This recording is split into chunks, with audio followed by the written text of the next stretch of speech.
Kyiv ते वड्डे हमले की तैयारी दे विच रूस वड्डे लाम लश्कर दे नाल कीती घेराबंदी। अज रात हो सकता है वड्डा हमला। वड्डे खतरे दे विचाले भारत सरकार ने जारी की एडवाइजरी। भारतीयों नूं तुरंत कीव छड्डण दी सख्त हिदायत। किया जो भी साधन मिले लैके राजधानी तो निकलो बाहर। ऑपरेशन गंगा नूं रफ्तार देण दे लई तैयारी दी। यूक्रेन तो भारतीयों को वापस लियावेगी एयरफोर्स। अज ही C-17 एयरक्राफ्ट भर सकते हैं उड़ान। यूक्रेन को हथियारों की मदद करने वाले देशों को रूस की धमकी। जे जंग दे विच रूस खिलाफ वरते हथियार तां भुगतना पवेगा खामियाजा। गुरुग्राम के मकान दे विच रची जा रही सी वड्डी साजिश। पुलिस ने बरामद किए 19 हैंड ग्रेनेड। वड्डी गिनती च गोलियां दे खोल भी मिले।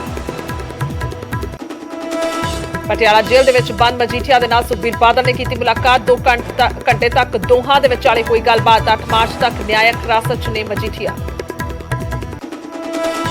नतीजों की फिक्र दे विच सियासी पार्टियां। रिजल्ट तो पहला पंजाब बीजेपी ने सदी रिव्यू मीटिंग। 3 मार्च को चंडीगढ़ च करनगे मंथन।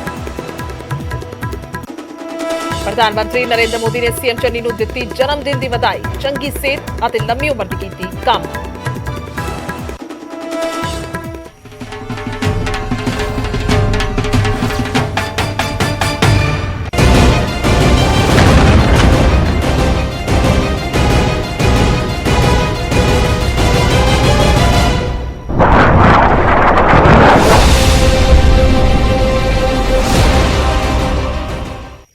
सत श्री अकाल। न्यूज़ 18 पंजाब हरियाणा हिमाचल देख रहे सारे दर्शकों का स्वागत। मैं तुहाडे नाल गुरजोत संधू। सो महायुद्ध ते सारी दुनिया की नजर है कि आखिरकार इस वेले रूस जिहड़ा है की कार्रवाई करेगा। यूक्रेन के हालात जिहड़े ने वो बद तो बदतर दे वल हुंदे जा रहे हैं। और कदों रुकेगी यह जंग, क्योंकि इस दे विच सिर्फ रूस या यूक्रेन प्रभावित नहीं हो रहे बल्कि पूरी दुनिया की नजर है। भारत तो ते होर कई देशों तो बच्चे उत्थे फसे हुए ने। सो कीव ते हुण नजर बनी हुई है। शुरुआत करते हैं कीव ते वड्डे हमले की तैयारी दे विच है रूस। अज रात वड्डा हमला हो सकता है। रूस ने कीव की घेराबंदी की हुई है। वड्डा लश्कर मौजूद किया हुआ है। इस तो पहला भी परमाणु हथियार जिहड़े ने पूरी तरह दे नाल अलर्ट ते कर दिते गए सन। पुतिन दे वल्लों आर्डर दे दिता गया सी अपनी फौजां नूं कि पूरा अलर्ट ते रवे। परमाणु जेकर इस तरह का कोई खतरा हुंदा है या फिर इस तरह का कोई हमला हुंदा है तां बेहद वड्डी चिंता का विषय। सो कीव दे विच लगातार एयर अटैक सायरन जिहड़ा है वज रहा और नागरिकों को बंकर दे विच जाण दी सख्त हिदायत दी हुई है। बच्चे दसदे ने जो वीडियो सामने आउंदियां ने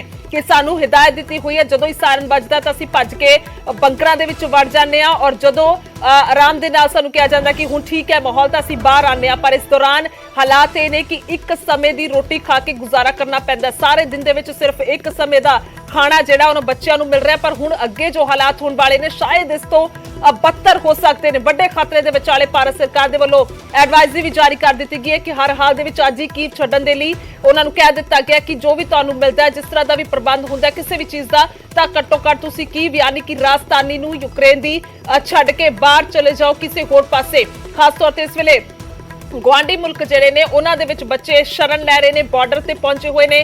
पोलैंड की गल करिए, रोमानिया की गल करिए, यानी कि दक्षिण वाले पासे जाके जिहड़ा है वो थोड़ा जिहा उन्हां नूं लगदा है कि असीं सुरक्षित हो सकते हैं। जिथे भी जिहड़ा भी बच्चा मौजूद है भावें वो बॉर्डर दे विच होए या फिर गुआढ़ी मुल्क च होए सब ही चिंतित ने। पर ज्यादा इस वेले चिंता वध रही है जिहड़े कीव दे विच मौजूद ने बच्चे होण, विद्यार्थी होण या फिर होर मुल्कां दे भी लोक होण, क्योंकि सब दियां नज़रां बणीआं होईआं ने। वड्डा एक्शन अज रात हो सकदा है। जो जानकारी हुण तक सामने आ रही है, क्योंकि किन्ने दौर की मीटिंग हो चुकी है, अजे तक कोई भी सिरे चढ़दी कोई नजर नहीं आ रही।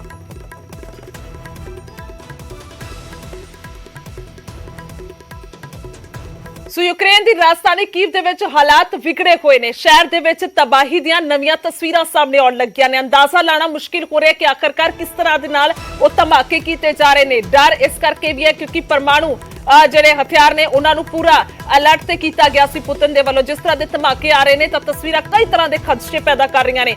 रिहायशी इलाकों के घरां नूं भारी नुकसान पहुंच रहा है। अग दे विच पकदे हुए जंगी टैंक जिहड़े ने नजर आ रहे हैं। वड्डा नुकसान हो रहा है। सेना का भी वड्डा नुकसान है। सैनिक जिहड़े ने वो भी मारे जा रहे हैं। हुण तक सिविलियंस की गल की जाए, उन्हां दे विच बच्चों की गल की जाए, उन्हां दी भी मौत की खबर आ रही। सुभाविक तौर पर जंग का जदों ना ही लैंदे आ तां नज़र आउंदा कि जंग की है। तो तोपां दे नाल, मिसाइलां दे नाल किवें रूस के वलों हमला किया गया। लगातार भयानक तस्वीरां, भयानक मंजर उथों सामने आ रहा सी। ਉਮੀਦਾਂ ਕੱਲ ਤੱਕ ਤਾਂ ਵੀ ਠੀਕ ਸੀਗੀਆਂ ਕਿ ਲੱਗ ਰਿਹਾ ਸੀ ਸ਼ਾਇਦ ਆਪਸ ਦੇ ਵਿੱਚ ਟੇਬਲ ਟਾਕ ਦੇ ਨਾਲ ਕੋਈ ਨਤੀਜਾ ਨਿਕਲੇ, ਪਰ ਅਜੇ ਤੱਕ ਉਹ ਨਤੀਜਾ ਕੋਈ ਵੀ ਨਿਕਲਦਾ ਹੋਇਆ ਨਜ਼ਰ ਨਹੀਂ ਆ ਰਿਹਾ। ਔਰ ਹੁਣ ਹਾਲਾਤ ਜਿਹੜੇ ਨੇ ਉੱਥੇ ਵੱਧ ਤੋਂ ਬੱਤਰ ਨਜ਼ਰ ਆ ਰਹੇ ਨੇ। ਸ਼ਹਿਰ ਸ਼ਹਿਰ ਦੇ ਵਿੱਚ ਧਮਾਕਿਆਂ ਦੀ ਆਵਾਜ਼ ਹੈ, ਗੋਲੀਬਾਰੀ ਹੋ ਰਹੀ ਹੈ, ਬੱਚੇ ਵੀਡੀਓਜ਼ ਬਣਾ ਕੇ ਭੇਜ ਰਹੇ ਨੇ। ਉਹਨਾਂ ਨੂੰ ਲੱਗਦਾ ਹੈ ਕਿ ਇਸ ਵੇਲੇ ਅਸੀਂ ਠੀਕ ਆ, ਸ਼ਾਇਦ ਅਗਲਾ ਜਿਹੜਾ ਸਾਨੂੰ ਸਮਾਂ ਹੈ ਉਹ ਵੇਖਣ ਨੂੰ ਨਾ ਮਿਲੇ। ਇਸ ਤਰ੍ਹਾਂ ਦੇ ਡਰ ਉਹਨਾਂ ਦੇ ਵਿੱਚ ਨੇ। ਉਹ ਸਭ ਤੋਂ ਜ਼ਿਆਦਾ ਇਸ ਵੇਲੇ ਜੇਕਰ ਹਾਲਾਤ ਖਰਾਬ ਨੇ, ਜੇਕਰ ਸਭ ਤੋਂ ਜ਼ਿਆਦਾ ਚਿੰਤਿਤ ਨੇ ਉਹਨੇ ਮਾਪੇ ਜੋ ਕਿ ਭਾਰਤ ਦੇ ਵਿੱਚ ਮੌਜੂਦ ਨੇ ਜਾਂ ਕਿਸੇ ਹੋਰ ਮੁਲਕ 'ਚ ਬੱਚਿਆਂ ਦੇ ਮੌਜੂਦ ਨੇ। ਮਾਪੇ ਜਿਨ੍ਹਾਂ ਨੂੰ ਚਿੰਤਾ ਹੈ ਕਿ ਉਹਨਾਂ ਦੇ ਬੱਚੇ ਕਿਵੇਂ ਆਉਣਗੇ ਉੱਥੋਂ ਔਰ ਸਹੀ ਸਲਾਮਤ ਆਉਣਗੇ। ਨਜ਼ਰਾਂ ਟਿੱਕੀਆਂ ਨੇ ਭਾਰਤ ਸਰਕਾਰ ਤੇ ਕਿ ਕਿਸੇ ਤਰੀਕੇ ਦੇ ਨਾਲ ਕੱਢਿਆ ਜਾਵੇ ਉਹਨਾਂ ਨੂੰ। ਔਰ ਭਾਰਤ ਸਰਕਾਰ ਵੀ ਲਗਾਤਾਰ ਮੀਟਿੰਗਾਂ ਕਰ ਰਹੀ ਹੈ ਤਾਂ ਕਿ ਕਿਸੇ ਤਰ੍ਹਾਂ ਦੇ ਨਾਲ ਹਾਲਾਤ ਕਾਬੂ ਦੇ ਵਿੱਚ ਆਉਣ। ਪਰ ਅਜੇ ਤੱਕ ਰੂਸ ਤੇ ਯੂਕਰੇਨ ਦੀ ਗੱਲ ਕਰੀਏ ਤਾਂ ਉਹਨਾਂ ਦੇ ਵਿੱਚ ਆਪਸੀ ਗੱਲਬਾਤ ਕੋਈ ਸਿਰੇ ਚੜ੍ਹਦੀ ਹੋਈ ਨਜ਼ਰ ਨਹੀਂ ਆ ਰਹੀ। ਸਭ ਤੋਂ ਵੱਡਾ ਮਸਲਾ ਹੈ ਕਿੰਨੇ ਤਿੰਨ ਦੌਰ ਦੀ ਜਿਹੜੀ ਗੱਲਬਾਤ ਹੈ ਹੁਣ ਤੱਕ ਹੋ ਚੁੱਕੀ ਹੈ, ਪਰ ਕੋਈ ਵੀ ਸਿਰੇ ਚੜ੍ਹਦੀ ਨਜ਼ਰ ਨਹੀਂ ਆ ਰਹੀ। ਤਾਂ ਵੱਡੇ ਲਸ਼ਕਰ ਦੇ ਨਾਲ ਕੀਵ ਦੀ ਘੇਰਾਬੰਦੀ ਕੀਤੀ ਜਾ ਚੁੱਕੀ ਹੈ। ਹੋ ਸਕਦਾ ਹੈ ਕਿ ਅੱਜ ਵੱਡਾ ਹਮਲਾ ਹੋਵੇ। ਜੇਕਰ ਕੀਵ ਤੇ ਪੂਰੀ ਤਰ੍ਹਾਂ ਦੇ ਨਾਲ ਕਬਜ਼ਾ ਰੂਸ ਦੇ ਵੱਲੋਂ ਕੀਤਾ ਜਾਵੇ, ਜੋ ਮਾਹਿਰ ਨੇ ਕਹਿ ਸਕਦੇ ਆ, ਜੋ ਸਾਬਕਾ ਫੌਜੀ ਨੇ, ਜਿਨ੍ਹਾਂ ਨੂੰ ਪਤਾ ਹੈ ਕਿ ਜੇਕਰ ਹਮਲਾ ਇਸ ਤਰ੍ਹਾਂ ਦੇ ਨਾਲ ਹੁੰਦਾ ਹੈ ਤਾਂ ਸੁਭਾਵਿਕ ਤੌਰ ਤੇ ਜੇਕਰ ਰਾਜਧਾਨੀ ਕੰਟਰੋਲ 'ਚ ਆ ਜਾਂਦੀ ਹੈ ਤਾਂ ਪੂਰਾ ਯੂਕਰੇਨ ਹੀ ਕੰਟਰੋਲ ਦੇ ਵਿੱਚ ਆ ਜਾਏਗਾ ਰੂਸ ਦੇ, ਕਿਉਂਕਿ ਸਾਰਾ ਕੁਝ ਹੀ ਉੱਥੇ ਹੀ ਬੰਦੋਬਸਤ ਹੈ। ਜੇਕਰ ਡਿਫੈਂਸ ਦੇ ਹਥਿਆਰਾਂ ਦੀ ਅਗਰ ਪ੍ਰੋਡਕਸ਼ਨ ਦੀ ਗੱਲ ਕੀਤੀ ਜਾਵੇ ਤਾਂ ਉਹ ਵੀ ਕੀਵ ਦੇ ਵਿੱਚ ਬਹੁਤ ਹੀ ਵੱਡਾ ਮਸਲਾ ਹੈ ਜੇਕਰ ਕੀਵ ਨੂੰ ਕੰਟਰੋਲ ਦੇ ਵਿੱਚ ਰੂਸ ਲੈਂਦਾ।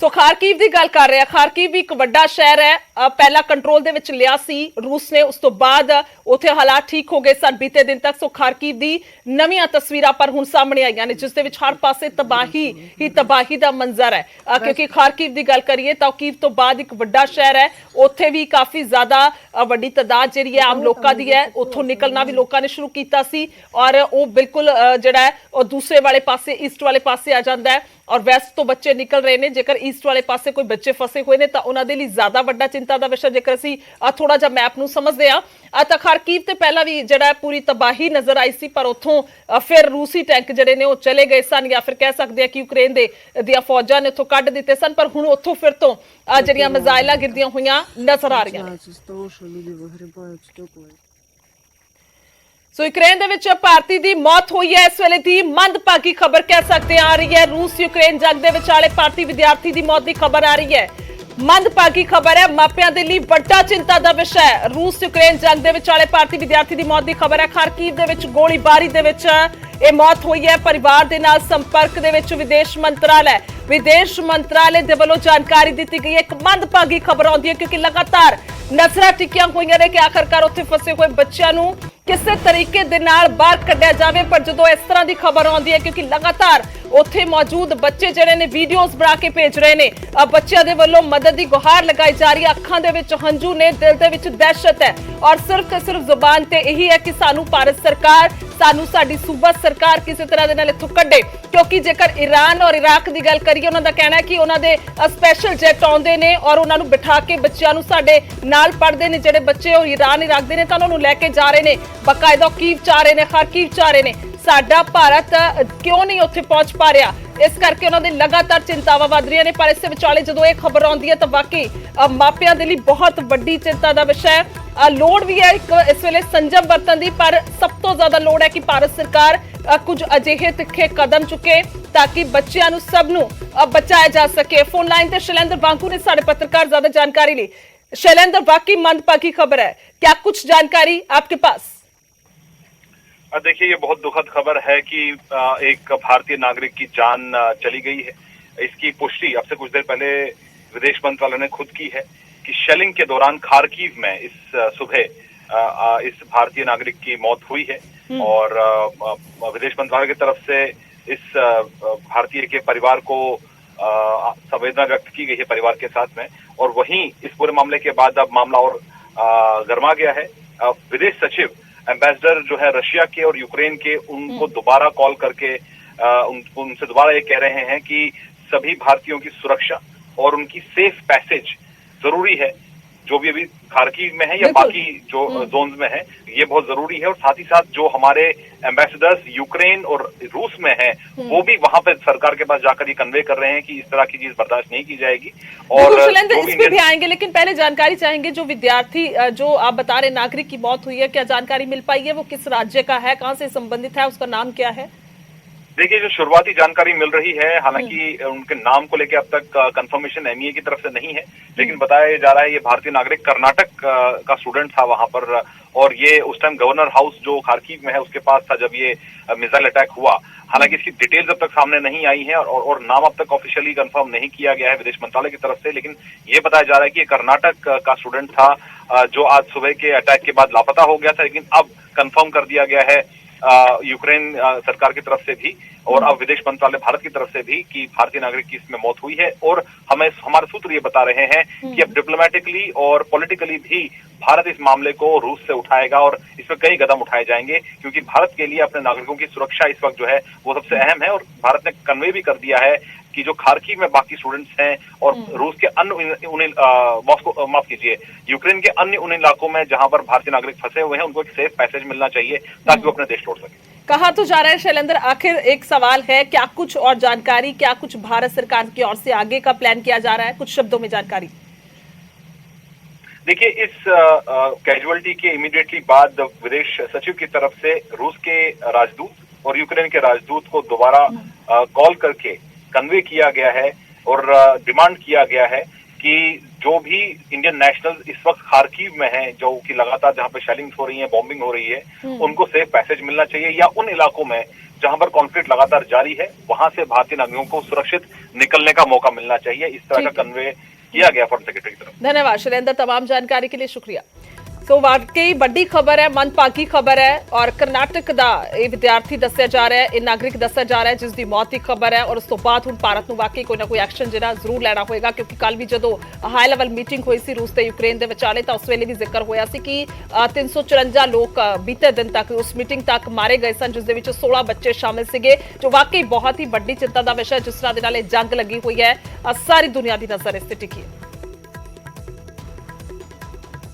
तो लगातार नजर बनी हुई है कि आखिरकार की हालात बने हुए ने रूस और यूक्रेन के विचकार। एक छोटे ਜਿਹੇ ब्रेक के लिए रुकते हैं, जल्दी वापस आवांगे।